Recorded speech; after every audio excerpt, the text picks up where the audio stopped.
Number 6, चरणामृत।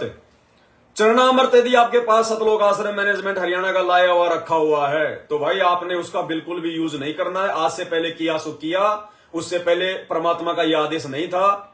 यदि आपने किया तो किया, अब क्योंकि अब गुरुजी का आशीर्वाद मैनेजमेंट पे नहीं है, इसलिए मैनेजमेंट की किसी भी वस्तु पर भी नहीं है। तो आपने चरणामृत को किसी पौधे की या किसी पेड़ की जड़ में डाल देना है गुरुजी को दंडवत प्रणाम करके, और आपने नया चरणामृत बनाना है। नया चरणामृत का वीडियो दास आपने भेज दिया एक भगत भाई का। आपने अपने घर पे जहां गुरुजी का दरबार लगा रखा है, चेयर लगा रखी है, बेड लगा रखा है, आप वहां जाके अपने गुरुजी को चेयर पे बैठा के मालिक से अरदास करके कि परमेश्वर, दास आपके चरणों का अमृत लेना चाहता है परमात्मा, आप जी सोफे पे या कुर्सी पे विराजमान होइए या आप जी बेड पे विराजमान होइए। जहां भी आपने परमात्मा के बैठने या लेटने की व्यवस्था कर रखी है वहां परमात्मा से विनती करके उनको बैठा के, और ये सोच के कि सामने हमारे गुरुदेव भगवान बैठे और बैठेंगे परमात्मा। ये सत्य का साथी है, ये सौद स्वरूपी है। ये बिजली की गति, मन की गति तो बहुत नीचे है। ये तो पहुंचूंगा क्षण एक में जन अपने के काज।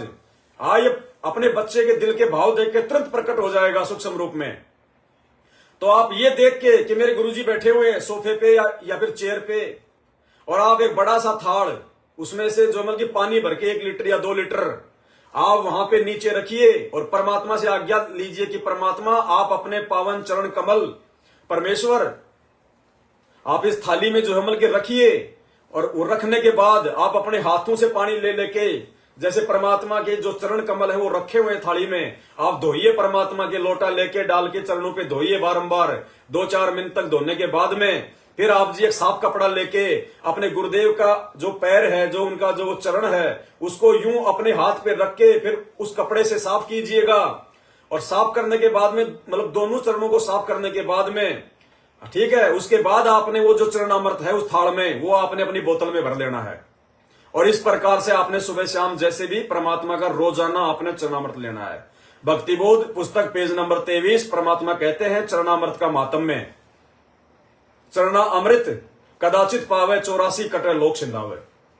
वो वास्तविक चरणामृत होगा भाई। आने वाले समय में ऐसा ही चलेगा।